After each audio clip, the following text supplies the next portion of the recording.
Hello and welcome, I'm Tim and this is SV Paquita. And we're underway again. And embarrassing to say, but the wind is blowing right at us again. And although we should never set sail with the most dangerous thing you can bring aboard is a schedule, we do have a place we have to get.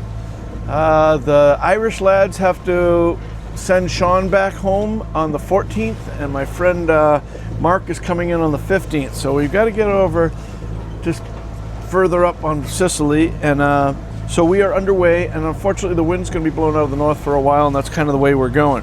But we have left the island of Favignana? I don't know. Anyway, we've left there, and we're going about 42, 44 miles, something like that. Go up around the corner to a little place called,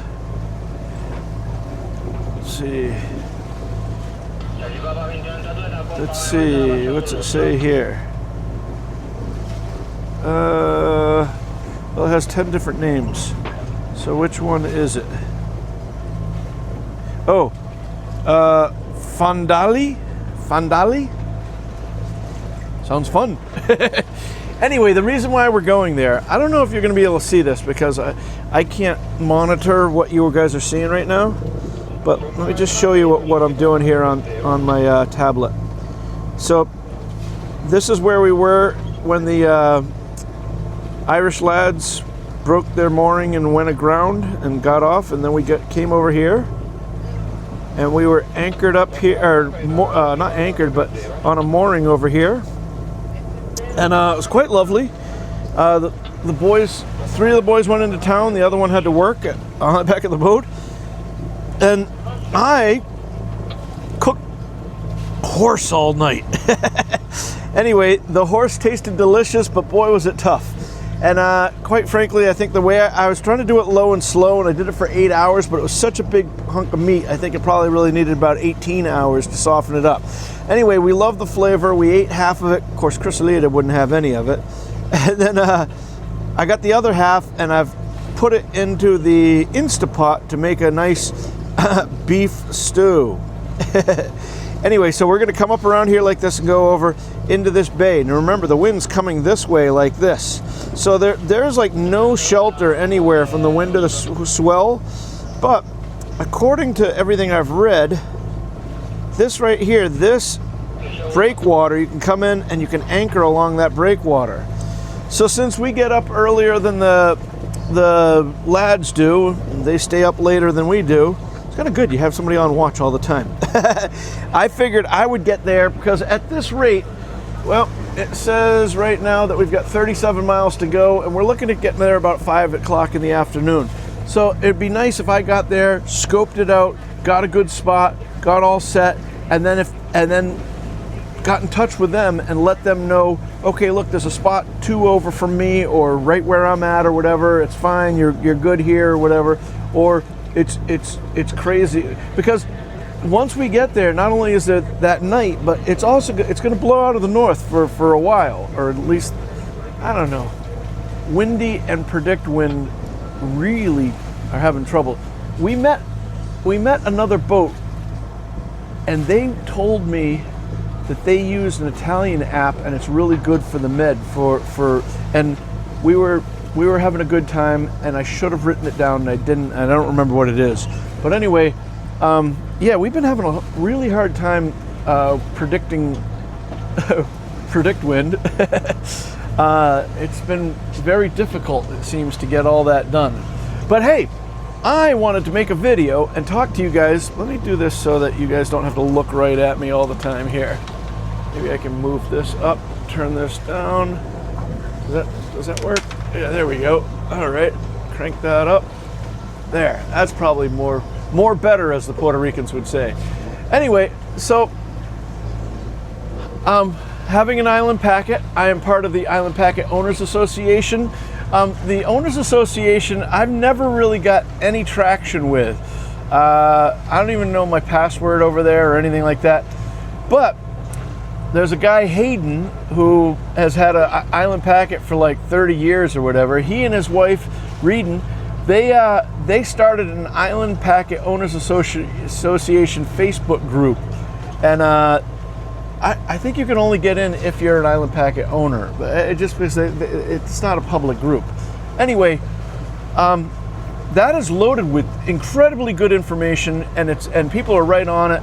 I've told stories in the past where, like, I wanted to figure out how to get to a vent that was going through the hull, and I had to get through the, there's beautiful woodwork down there. I don't know how to get in there and all that, and didn't know where the vent was and how do you access to clean out the tube and all that. I just made a simple request on there, and in like 30 seconds, 3 different people told me, oh, you got to take the electrical outlet out, stick your hand up over to the left, and there it is. And they were right. It's incredible. So having a good owners association, whether it's a Facebook group or the actual association, is really good. I don't have a Catalina, but I've heard that one of the best things about Catalinas is that they have a really good owners association as well. But the story, or the thing that I wanted to talk to you about, was that the other day I saw a post and somebody was with a 420 like this boat. They were getting ready to go, they're thinking about doing the Salty Dog rally, and that's where they leave the US and they head to the islands down in the Caribbean, and they go with a whole group of people, and that's preferable to many people. And so actually this boat actually did that. When I bought it, the previous owner did the Salty Dog rally. It's kind of like the Ark, but a different one. Anyway, this person questioned the group about how much range people thought they were getting, just with motoring, in case that they ran out of wind. And you know what? That's a very valid issue, because if you remember, when I crossed the Atlantic, I had in mind a halfway point, and I knew how many miles I could get with the engine. And I really didn't want to use the engine until I got that halfway point. So if worst case scenario, I could either motor all the way back or motor all the way forward if there was a problem, demasted or whatever, and a really bad problem. Anyway, none of that happened, but what did happen was that we had one of the most easy crossings ever, and we had to motor a lot. And so I wanted to share my experience on the Owners Association Facebook group there. And when I was reading the other comments, because I always think I always kind of chuckle when I see people that will comment before they read other comments. And so you'll see the same answer 10 times. And I was like, you know what? If the person who is putting this question up gets the answer, they don't need to have it answered the same way 10 times. So I like to read some of the comments, and that's just me. You do whatever you want to do. But anyway, in reading some of the comments, I was shocked at how many people were using not the formula, but they were saying that their boat got 6 or 7 miles per gallon of diesel fuel. And once again, I'm not trying to tell people what to do. I'm just telling you what I did do and what we did as as commercial mariners. And miles per gallon, or in the tugboat sense, gallons per mile, that doesn't really mean too much, unless you're like, a Thursday night regatta guy and you just sail around your little bay and all that. But if you're doing real passages, that's when you need to know good, accurate information as far as how much fuel or range that you have. And if you say, well, I get 6 or 7 miles per gallon, yeah, that's great. The problem with that is that, are you assuming, there's an assumption there that I don't think is really handy if you're crossing oceans. And the assumption would be, I would imagine, that it's flat calm, there's no wind, and you're not motor sailing. So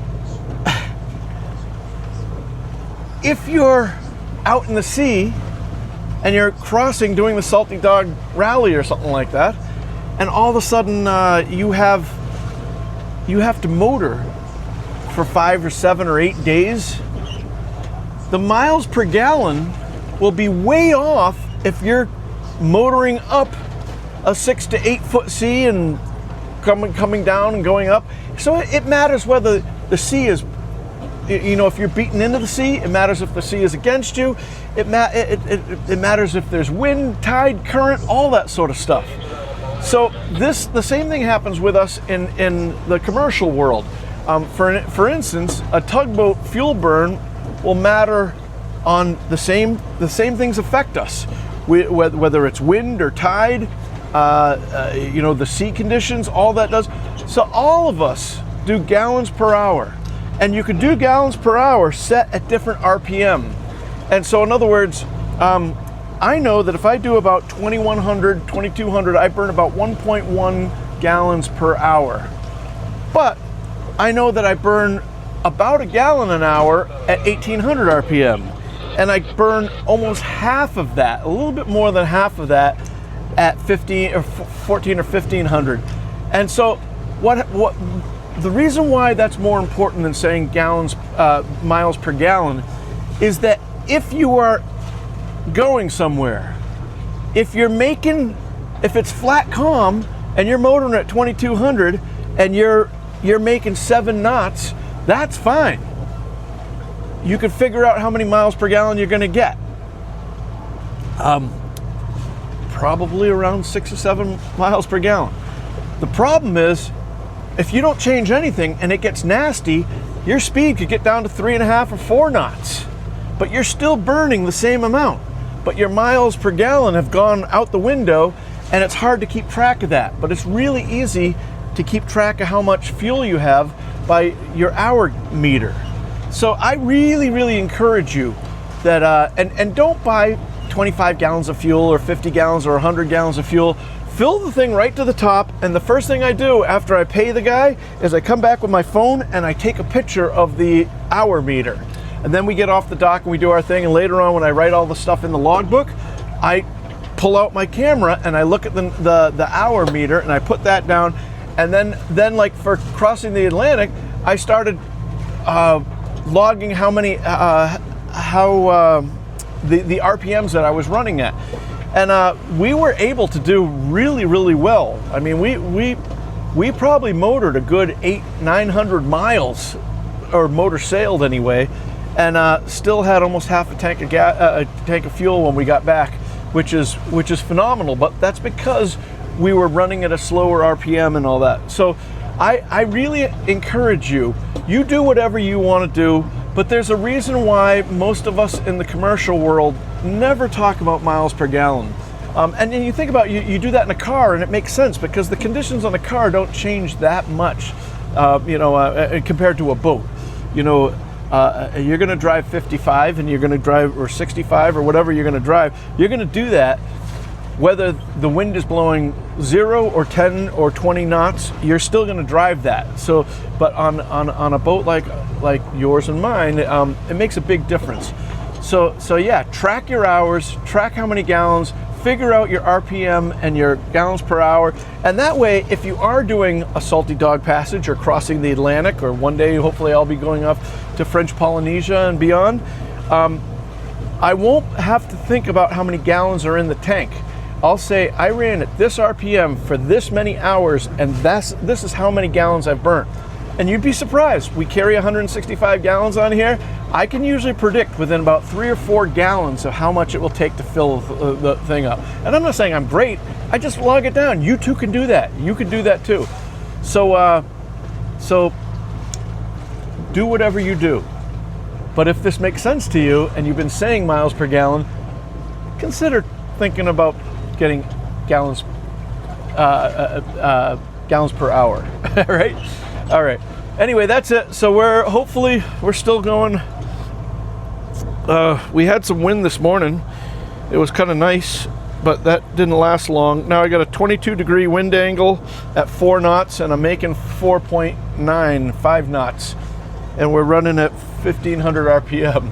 So I think it's gonna be a long day. But anyway, we should have a good horse stew later on.